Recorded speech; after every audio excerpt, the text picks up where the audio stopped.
Good evening and welcome to our usual Wednesday night book study here at the New Covenant House. Book study on Wednesdays is part of our normal routine, and we do it here every Wednesday, and we would like you to come back whenever you can. It's open to anyone who wishes to participate. The recording will be posted shortly. And if you're not comfortable participating live here on the stream, you can obviously post your comments in the New Covenant House Family and Friends group, and we will respond there. Today is the last point in the Resist Not Evil section of the Sermon on the Mount. Jesus makes half a dozen major points in the Sermon on the Mount, and resist not evil is one of them. And we have gone through I don't know, 5 major points within that section, and today is more like an everyday implementation of what that means for us today. So let's get into it. And I still don't have a good way of juggling my book and my camera at the same time, but we'll do what we can.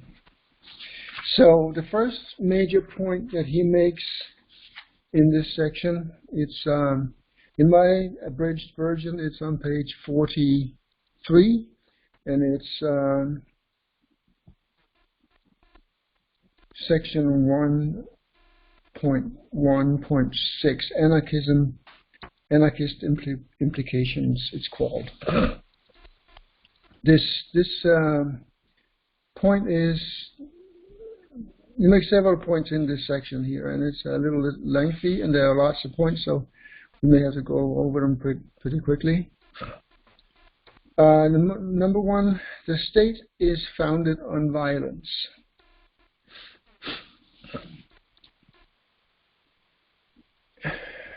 And that is completely contrary to the teaching of Jesus. We hear many times people say that this nation was founded on Christian principles, and it is simply not true.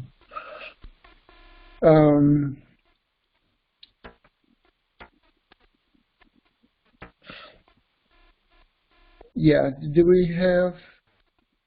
You can look it up on YouTube. There's several very good lectures about Hobbes and Locke, who are philosophers who kind of describe what society could look like. And they were basically saying that humans are evil, and they are prone to violence. But they have made this contract with each other. They call it a social contract, that the state can legitimately use violence to enforce the rules that they have agreed to. The thing is that not everyone agrees to all the rules, because you can't really swear in newborns, can you? So they will develop the way they are going to develop, regardless of what the rules are.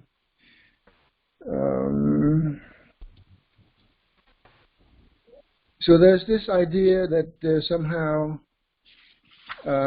violence can be legitimized.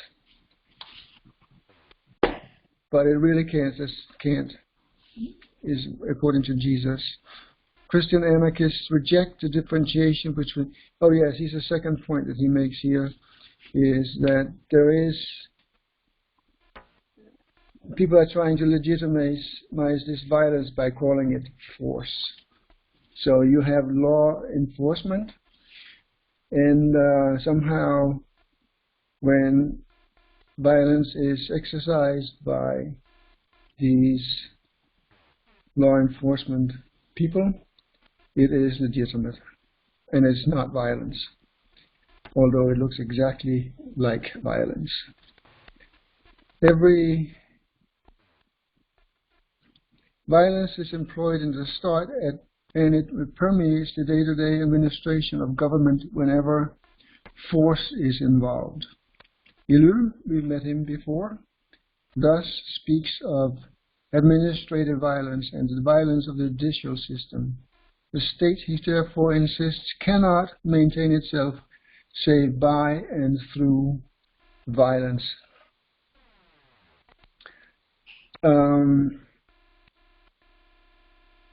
Remember, the author here, Alexander Christianopoulos, is trying to put all the writings about Christian anarchism in one place. That's the purpose of this book.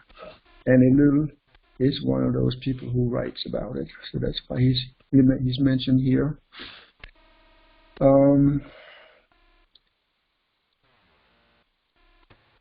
So the tragedy, it says, is that although the state promises to protect from evil, it itself produces evil. So in other words, by this social contract, that violence in the hands of the state is legitimate. It does not protect you from evil, it perpetuates evil in the process.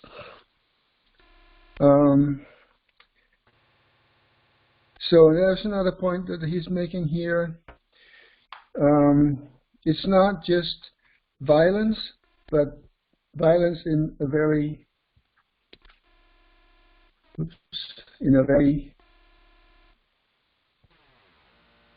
broad sense. It also includes the courts. So we have previously mentioned that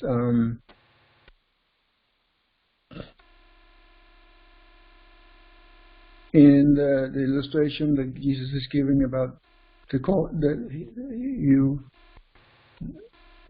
somebody is asking for your coat, you give him the cloak as well, or something like to that effect.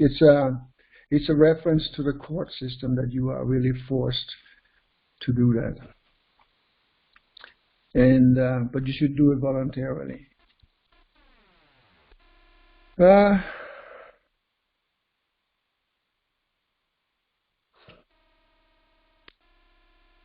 Okay, and then the other major way that the state is perpetuating violence is that it wages war.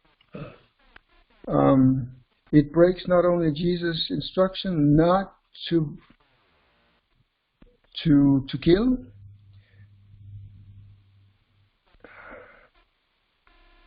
Selchiki, who is actually one of these writers, but he's way before the Reformation, so he's one of the earliest writers in Christian anarchism before there even was anything called anarchism. So he's writing that he believes, Selchiki believes this was an absolute command which God never revoked, the command not to kill. Murder is committed in an organized way upon a colossal scale by the state. So that kind of opens up the question, what is legitimate murder? Or can there be legitimate murder? And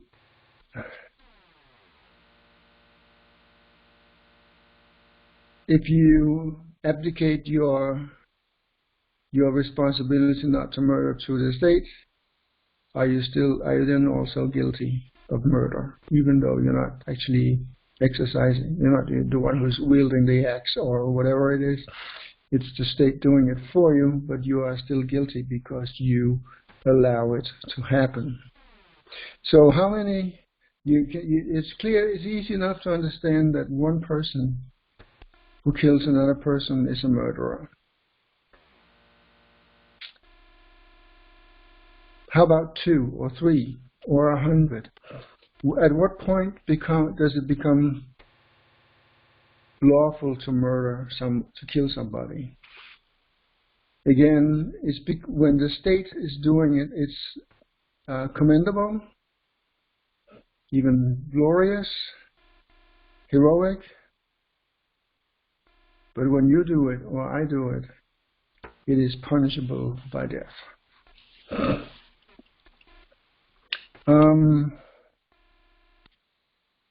So yeah, here's this section about there is no difference between people who are acting on their own or people who are doing the same thing through the state. We just mentioned that.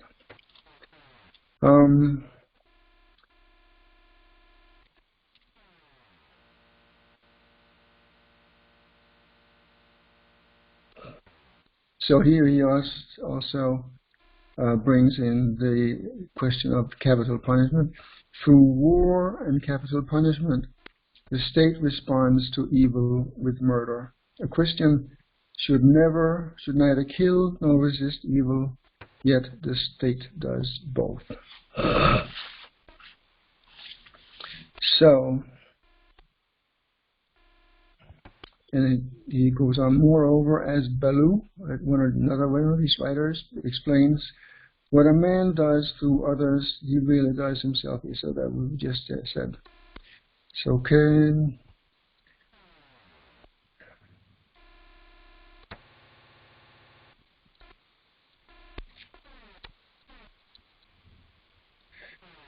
Okay. So here's another. Christians should neither coerce fellow human beings nor empower others to do so through legislation. It is because of this absolute commitment to nonviolence that Christian anarchists refuse to endorse the institution and conduct of the state. So this is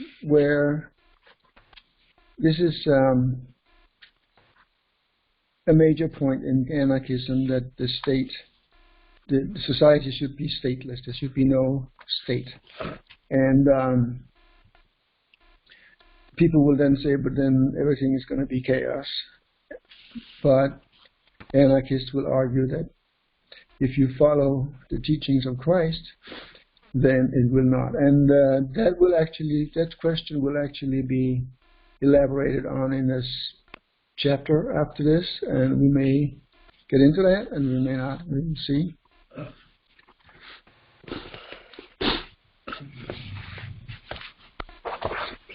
I really need to get a better setup here. Yeah. So the next point I'm making is,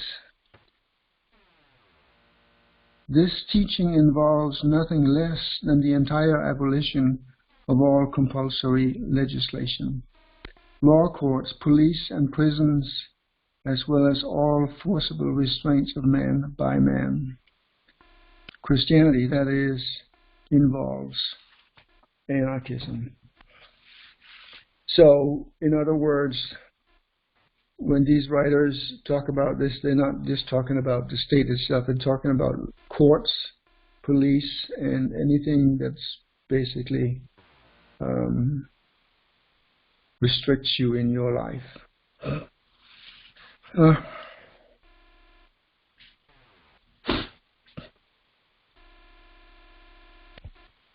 So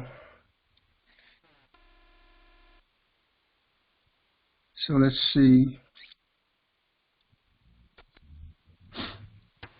Yeah, so these writers believe that Christian anarchism is an inevitable corollary of Christian pacifism. It is because it returns evil for evil that Hennessy would abolish the state. It is because he thought that the very existence of governments and state apparatuses make domestic violence and international war inevitable that Tolstoy was an anarchist. So we mentioned before Hobbes and Locke, and they say that because people are evil, there will naturally be war, and that is also that is another sign that because the founding fathers pretty much copied from especially Locke's writings when they created the state, that this country is not founded on Christian values. Quite on the contrary, actually. It is because they take Jesus' word in the Sermon on the Mount literally, and because they consider the state to be, both in theory and in practice, in flagrant contravention of these, that Christian anarchists believe anarchism to be an inevitable corollary of Christianity. We mentioned that several times, that if we were to follow Jesus' teaching, we would end up with anarchism. And another point here, Brock. I don't think we met him before, but here he is. Brock explains that, like other anarchists, Christian anarchists such as Tolstoy wished to base the organization of society on consent, on cooperation, and not on force. So that's how society, an anarchist society, will look like. It'll be governed by consent and cooperation, not by force. Christian anarchists do not envision a chaotic society, but an organized one based on real consent, love, and mutual help, rather than the fictional granting of the legitimacy of violence to some monstrous leviathan. Quite what such a society would look like is discussed in Chapter 5. So when we're done with this, we can go to Chapter 5 and see what that's going to look like. The mention here of Leviathan, I think that is actually a writing of Tolstoy named Leviathan. I think it's some kind of monster, but I'm not sure. Government is violence. Christianity is meekness, non-resistance, love, and therefore government cannot be Christian, and the man who wishes to be a Christian must not serve government, says. Tolstoy goes on, at one and the same time to confess the God Christ, the foundation of whose teaching is non-resistance to evil, and yet consciously and calmly labor for the establishment of property, tribunals, kingdoms, and armies. It is impossible to say, he says, at one and the same time to confess God Christ, the foundation of those teaching, when you have property, tribunals, kingdoms, and armies. So in other words, an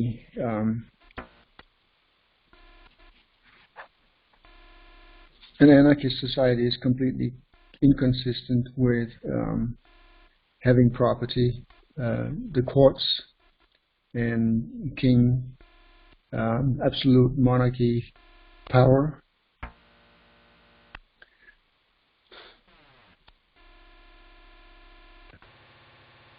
And armies also. So that kind of brings us to the end of this study today.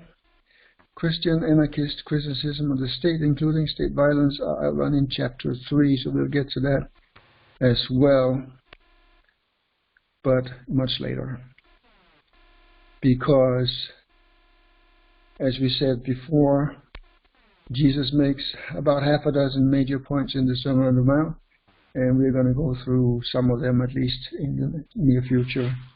Next week, we're going to take the second major point that Jesus is making, and it's the section about not judging. So we're going to look forward to that. And we'll probably stay in that section, maybe 1 or 2 weeks. We'll see. I thank you for coming, and I appreciate any comments that you care to leave.